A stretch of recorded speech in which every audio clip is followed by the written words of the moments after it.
Good morning everyone. Lesson 2 में हम लोगों ने व्याकरण के पहले विभाग के विषय में जाना, जो था वर्ण विचार। व्याकरण के दूसरे और तीसरे विभाग के विषय में हम लोग पढ़ेंगे लेसन 3 में। लेसन 3 में शब्द और वाक्य के विषय में हम आज पढ़ेंगे। तो शब्द, सबसे पहले हम लोग शब्द के विषय में जानेंगे कि शब्द क्या है, शब्द कैसे बना है। शब्द वर्णों के मेल से बनता है। वर्णों को जोड़ जोड़ कर हम शब्द बनाते हैं। तो हम शब्द की परिभाषा इस तरह से लिख सकते हैं या बोल सकते हैं, दो या दो से अधिक वर्णों के सार्थक मेल को शब्द कहते हैं।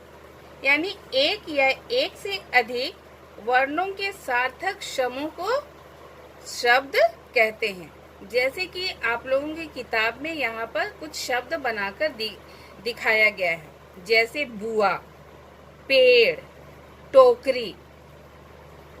तो बुआ, पेड़, टोकरी कहने से हम लोगों को एक अर्थ स्पष्ट हो रहा है कि बुआ किसको कहते हैं, पेड़ किसको कहते हैं, टोकरी किसको कहते हैं। यदि यहीं पर हम वर्णों को उलट फेर कर देंगे और इस तरह से हम उच्चारण करेंगे कि आबू, रपे, रिक्टो, तो ऐसा कहने से ये शब्द नहीं कहलाएंगे, क्योंकि यदि हम वर्णों का उलटफेर करते हैं तो जो शब्द बनता है उससे कोई भी चित्र हमारे मस्तिष्क में या दिमाग में उभरता नहीं है। आंखों के सामने में वैसा उसका कोई चित्र दिखाई नहीं देता है, जिससे हमको समझ में नहीं आता है। इसलिए वर्णों का सार्थक मेल जब होगा तभी वो शब्द कहलाएगा। यानी शब्द वर्णों के सार्थक मेल को ही शब्द कहते हैं। इस तरह से हम शब्द की परिभाषा बोल सकते हैं या लिख सकते हैं, एक या एक से अधिक वर्णों के सार्थक समूह को शब्द कहते हैं। आगे हम लोग देखेंगे शब्दों का वर्गीकरण। शब्दों का वर्गीकरण, शब्दों का वर्गीकरण मुख्य रूप से 3 आधार पर किया गया है। जैसे पहला है उत्पत्ति के आधार पर, इसको हम बोल सकते हैं स्रोत के आधार पर भी, या उत्पत्ति या स्रोत के आधार पर। दूसरा है रचना या बनावट के आधार पर, और तीसरा है प्रयोग के आधार पर। एक चौथा आधार भी है जो आपकी किताब में नहीं है, वो है अर्थ के आधार पर। कहीं कहीं किसी किसी किताब में आपको मिलेगा चौथा आधार अर्थ के आधार पर, लेकिन हमको ये जानना है कि अर्थ के आधार पर भी शब्द को कितने भागों में बांटा गया है। तो हम यहाँ पर आपको बतला रहे हैं शब्दों का वर्गीकरण। पहला है उत्पत्ति के आधार पर, दूसरा है रचना या बनावट के आधार पर, और तीसरा है प्रयोग के आधार पर। पहला हम देखेंगे उत्पत्ति या स्रोत के आधार पर। उत्पत्ति या स्रोत के आधार पर भी शब्द को 4 भागों में बांटा गया है। पहला आपका बताया गया है तत्सम शब्द, दूसरा है तद्भव शब्द, तीसरा है देशज शब्द, और चौथा है विदेशज शब्द। तो सबसे पहले हम लोग पहला देखेंगे तत्सम शब्द। संस्कृत भाषा के वे शब्द जो हिंदी में भी अपने मूल रूप में प्रयुक्त किए जाते हैं वे तत्सम शब्द कहलाते हैं। जैसे अग्नि, कार्य, नदी, प्रकाश, जल, क्षण, आनंद इत्यादि। यानी संस्कृत भाषा के वे शब्द जो हिंदी भाषा में अपना रूप बदले बिना ज्यों के त्यों प्रयोग हुए हैं उसे हम तत्सम शब्द कहते हैं।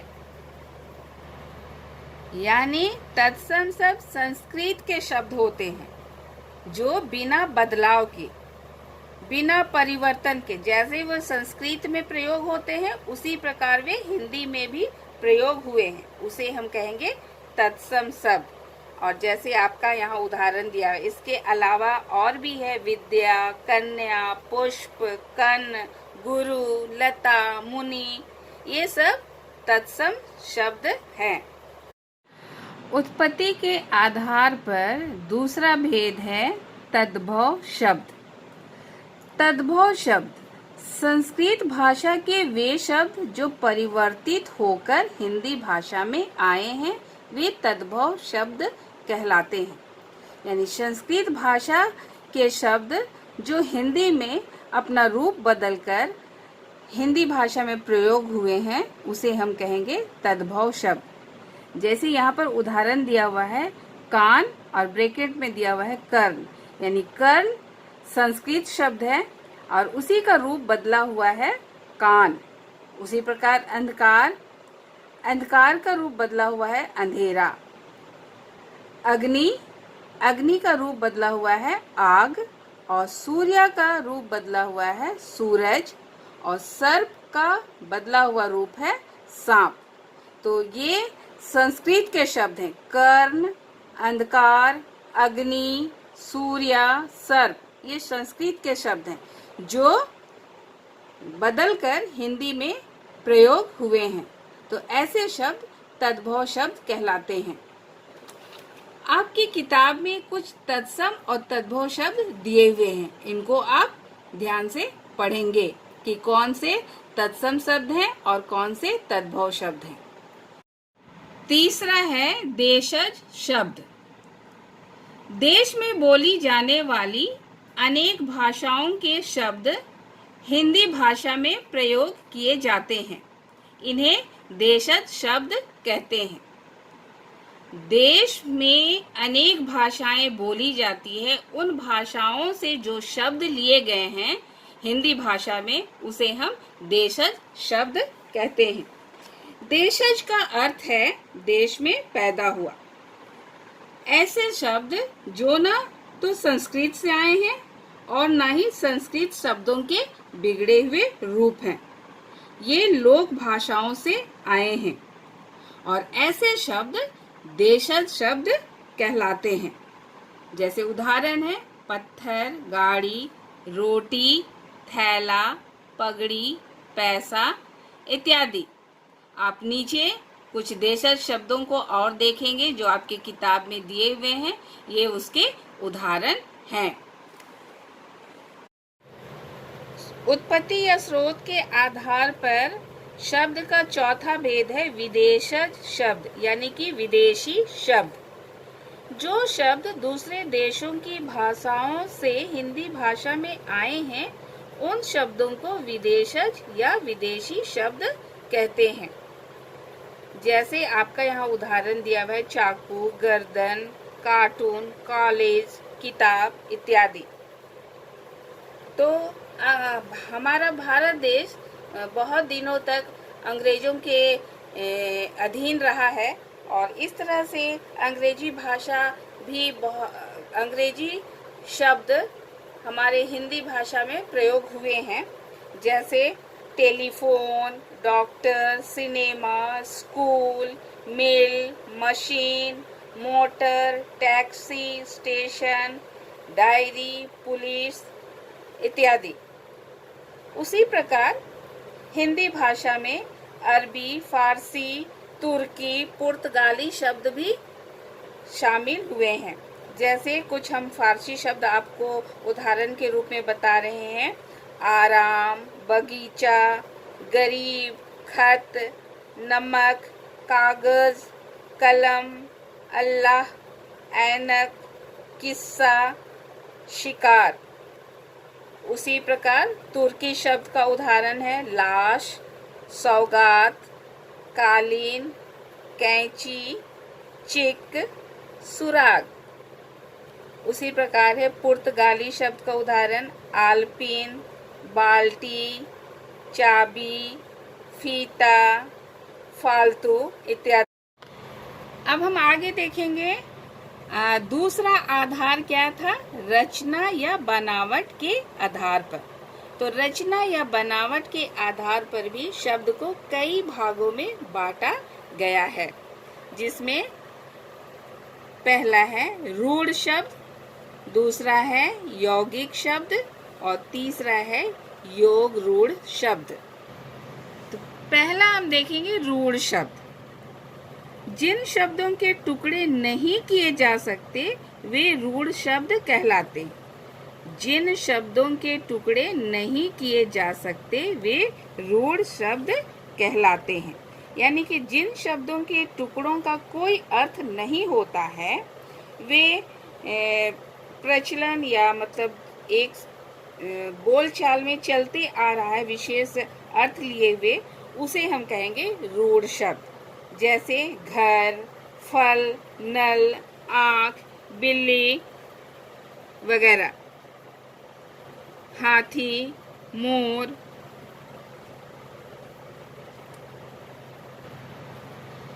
दूसरा है यौगिक शब्द। यौगिक शब्द दो शब्दों के योग से बनने वाले शब्द यौगिक शब्द कहलाते हैं। यहाँ पर हम आपको बतला दें, योग का अर्थ है जुड़ना।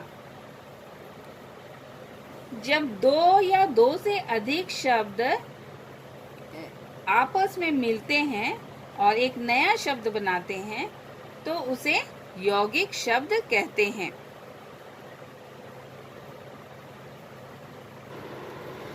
जैसे आप यहाँ पर उदाहरण देख रहे हैं, दो शब्द आपस में जुड़कर नए शब्द बनाए हैं।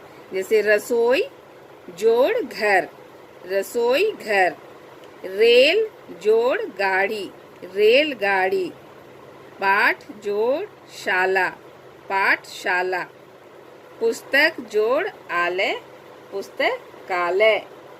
यानी कि इस यौगिक शब्द में एक शब्द रूढ़ और इसके अतिरिक्त एक शब्द या शब्दांश होता है।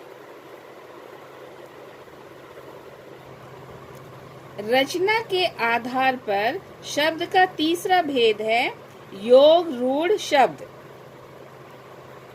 जिन शब्दों के प्रत्येक टुकड़े का एक विशेष अर्थ निकलता हो, प्रत्येक टुकड़े का एक विशेष अर्थ निकलता हो, उसे योग रूढ़ शब्द कहते हैं। योग रूढ़ शब्द भी दो से अधिक शब्दों के मेल से बनते हैं और ये शब्द अर्थ में रूढ़ होते हैं। इनकी विशेषता यह होती है कि ये किसी व्यक्ति विशेष या वस्तु विशेष के लिए प्रयोग किए जाते हैं। जैसे यहाँ पर आपका उदाहरण है नीलकंठ। नीलकंठ, कंठ यानी कि गला, नील मतलब नीला रंग, और इससे बना नीलकंठ। तो ये किसी तीसरे व्यक्ति मतलब किसी विशेष व्यक्ति के लिए इस शब्द का प्रयोग हुआ है। नीलकंठ अर्थात नीले कंठ वाला, अर्थात शिव जी, यानी शिव जी के लिए नीलकंठ का प्रयोग हुआ है। जैसे मैंने आपको बताया है कि ये शब्द यानी कि योग रूढ़ शब्द किसी विशेष व्यक्ति या वस्तु के लिए प्रयोग होते हैं। तो नीलकंठ यहाँ विशेष व्यक्ति यानी शिव जी के लिए प्रयोग हुआ है। उसी प्रकार दशानन, 10 जोड़ आनन, यानी 10 मुख वाला। और 10 मुख वाला कौन है? रावण। सभी जानते हैं रावण के 10 सिर है, तो ये विशेष व्यक्ति कौन है? रावण है। यानी कि दशानन, 10 जोड़ आनन, 10 मुख वाला किसके लिए प्रयोग हुआ है? रावण के लिए प्रयोग हुआ है। आगे हम देखेंगे शब्द का वर्गीकरण का तीसरा आधार।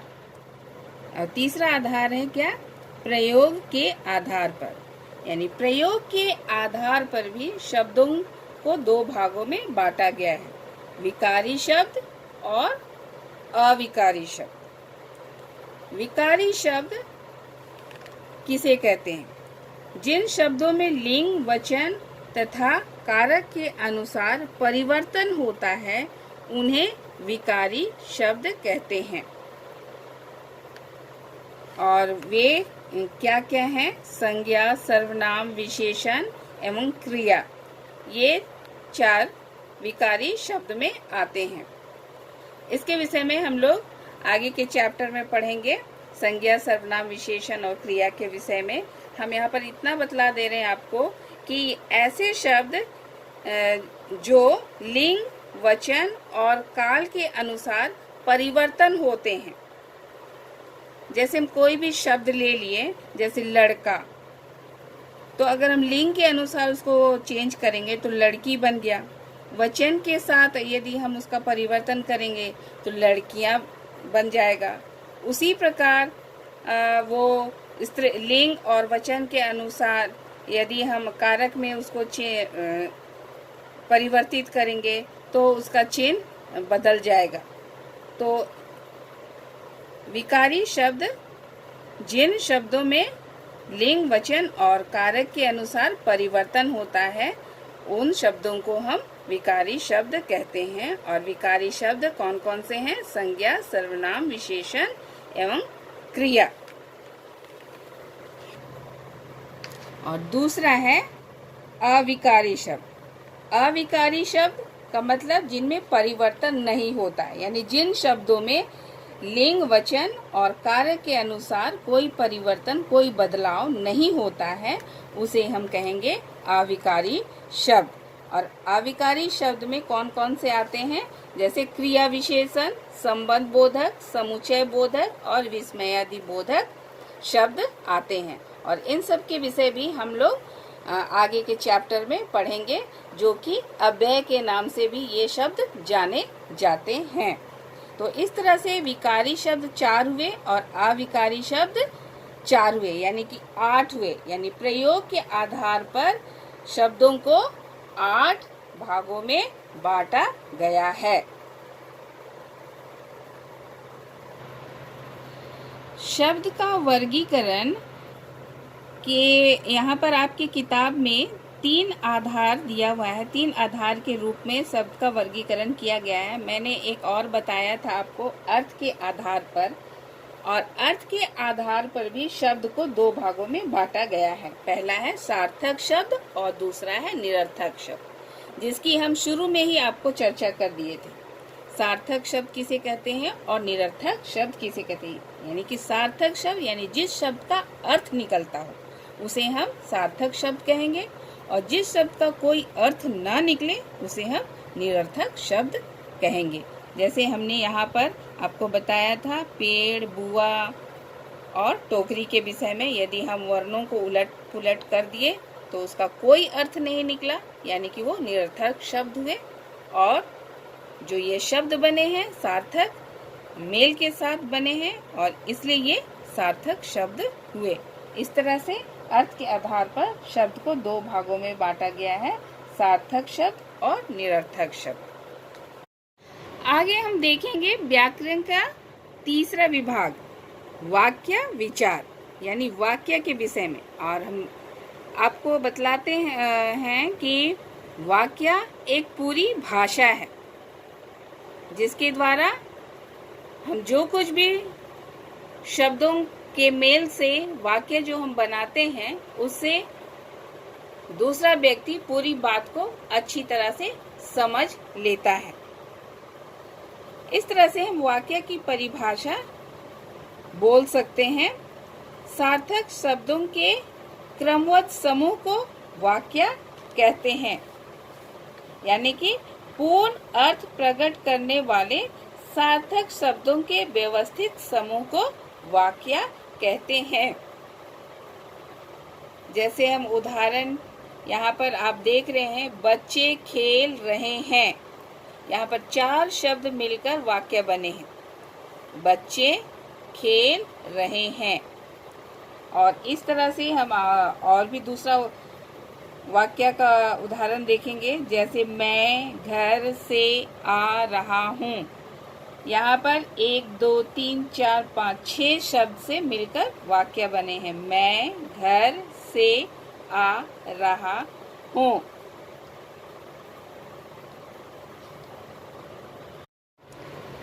वाक्य के दो भाग होते हैं, दो अंग हैं वाक्य के। पहला है उद्देश्य, दूसरा है विधेय। पहला है उद्देश्य, दूसरा है विधेय। तो उद्देश्य किसे कहते हैं? वाक्य में जिसके बारे में कुछ कहा जाए उस व्यक्ति या वस्तु को उद्देश्य कहते हैं। यानी कि जिसके बारे में वाक्य में जो कुछ बताया जाता है उसे उद्देश्य कहते हैं। जैसे यहाँ उदाहरण दिया हुआ है, मछलियाँ तालाब में तैर रही हैं। तो कौन तैर रहा है तालाब में? मछलियाँ तैर रही हैं। यानी कि किसके विषय में बात हो रहा है? मछलियों के विषय में। तो मछलियाँ क्या हुई? यहाँ पर उद्देश्य हुई। दूसरा है विधेय। उद्देश्य के संबंध में जो बात कही जाए उसे विधेय कहते हैं। यानी वाक्य के जिस भाग में उद्देश्य के बारे में जो कुछ कहा जाता है उसे विधेय कहते हैं। जैसे कि यहाँ पर दूसरा उदाहरण दिया हुआ है, तितलियां उड़ रही हैं। पहला में उद्देश्य का उदाहरण क्या था? मछलियां तालाब में तैर रही हैं। तो यहाँ पर मछलियां क्या हो गया था? उद्देश्य, क्योंकि मछलियों के विषय में बात की जा रही है इसलिए मछलियां उद्देश्य हो गई। और तालाब में तैर रही हैं, ये क्या हो गया? विधेय हो गया। उसी प्रकार से तितलियां उड़ रही हैं, तो यहाँ पर तितलियां क्या हो गया? उद्देश्य हो गया। और उड़ रही हैं क्या हो गया? विधेय हो गया। यानी कि तितलियों के विषय में कहा जा रहा है कि वे उड़ रही हैं, यानी कि उद्देश्य के बारे में बात की जा रही है कि वे उड़ रही हैं, इसलिए वो विधेय हुआ। यानी उद्देश्य के बारे में जो बात कहा जाता है उसे विधेय कहते हैं। अब हम वाक्य के भेद के विषय में जानेंगे। वाक्य के भेद भी दो आधार पर किए गए हैं। पहला है रचना के आधार पर वाक्य भेद और दूसरा है अर्थ के आधार पर वाक्य भेद। तो पहला है रचना के आधार पर वाक्य भेद। और रचना के आधार पर वाक्य के तीन प्रकार हैं, तीन भेद हैं। पहला है साधारण वाक्य, दूसरा है संयुक्त वाक्य और तीसरा है मिश्र वाक्य या मिश्रित वाक्य। तो रचना के आधार पर वाक्य को तीन भागों में बांटा गया है। सबसे पहले है साधारण वाक्य या सरल वाक्य। तो हम इसके विषय में जानेंगे कि साधारण वाक्य या सरल वाक्य क्या है। जिस वाक्य में केवल एक ही कर्ता और एक ही क्रिया होती है उसे साधारण वाक्य कहते हैं। यानी कि साधारण वाक्य में एक उद्देश्य और एक विधेय और एक ही मुख्य क्रिया होती है। जैसे आपका यहाँ उदाहरण दिया हुआ है, पानी बरस रहा है, बच्चे मैदान में खेल रहे हैं, कबूतर आसमान में उड़ता है। दूसरा है संयुक्त वाक्य। संयुक्त वाक्य जब एक से अधिक साधारण वाक्यों को किसी योजक शब्द द्वारा जोड़ा जाता है तो उसे संयुक्त वाक्य कहते हैं। यानी संयुक्त वाक्य में दो या दो से अधिक स्वतंत्र या सरल वाक्य योजक शब्दों से जुड़े होते हैं। योजक शब्द यानी दो वाक्यों को जोड़ने वाले शब्द, जैसे और, पर, परंतु, तथा, या, एवं, लेकिन, किंतु, परंतु, ये सब योजक शब्द हैं। और जब दो वाक्य इन योजक शब्दों से जुड़ते हैं, जुड़कर वाक्य बनाते हैं तो उसे हम संयुक्त वाक्य कहते हैं। यानी कि संयुक्त वाक्य में 2 सरल वाक्य होते हैं। 2 वाक्यों को हम योजक शब्द के द्वारा जोड़कर एक वाक्य बनाते हैं, उसे हम संयुक्त वाक्य कहते हैं। जैसे यहाँ पर उदाहरण देखेंगे, यहाँ पर 2 सरल वाक्य मिलकर संयुक्त वाक्य बने हैं। मैं रोज व्यायाम करता हूँ। दूसरा वाक्य, मैं स्नान करता हूँ। इन्हीं 2 वाक्यों को जोड़कर, योजक शब्द के द्वारा जोड़कर एक संयुक्त वाक्य बना है। मैं रोज व्यायाम करता हूँ और स्नान करता हूँ। दूसरा उदाहरण में आप चाय पियेंगे, एक वाक्य है। दूसरा वाक्य है, आपके लिए शरबत ले आऊं। और इन दोनों सरल वाक्यों को यहाँ पर या योजक शब्द के द्वारा जोड़कर संयुक्त वाक्य बनाया गया है। आप चाय पियेंगे या आपके लिए शरबत ले आऊं। उसी प्रकार मैंने उसे बार बार समझाया। दूसरा वाक्य, वह नहीं माना। और इन्हीं 2 वाक्यों को जोड़कर एक संयुक्त वाक्य बना है। मैंने उसे बार बार समझाया लेकिन वह नहीं माना। यहाँ पर लेकिन योजक शब्द लगाकर इन 2 वाक्यों को जोड़ा गया है। और ऐसे ही 2 सरल वाक्यों को योजक शब्द के द्वारा जोड़कर एक वाक्य बनाया जाता है, उसे हम कहेंगे संयुक्त वाक्य। मिश्र या मिश्रित वाक्य। जिस वाक्य में एक प्रधान उपवाक्य तथा शेष उसके आश्रित उपवाक्य होते हैं, उसे मिश्र या मिश्रित वाक्य कहते हैं। उपवाक्य, उपवाक्य क्या है? जिन छोटे छोटे वाक्यों से मिलकर एक मिश्रित वाक्य बनता है, वे उपवाक्य कहलाते हैं। यानी छोटे छोटे वाक्य मिलकर एक वाक्य बनता है, उसे उपवाक्य कहते हैं। यानी एक वाक्य में कई ढेर सारे छोटे छोटे वाक्य होते हैं और वही वाक्य, छोटे छोटे वाक्य उपवाक्य कहलाते हैं। वाक्य में भी एक प्रधान उपवाक्य होता है और दूसरा होता है आश्रित उपवाक्य। तो प्रधान उपवाक्य क्या है? वाक्य में उपवाक्यों में से जो वाक्य का केंद्र होता है, उसे प्रधान उपवाक्य कहते हैं। यानी कि जिस पर वाक्य का अर्थ टिका हुआ रहता है, उसे हम प्रधान उपवाक्य कहते हैं। और आश्रित उपवाक्य किसे कहते हैं? यानी वे उपवाक्य जो प्रधान उपवाक्य के सहायक होते हैं,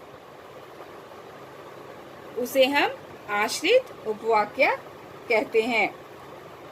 यानी कि प्रधान उपवाक्य उन वाक्यों पर आश्रित रहता है, इसलिए उसे आश्रित उपवाक्य कहते हैं।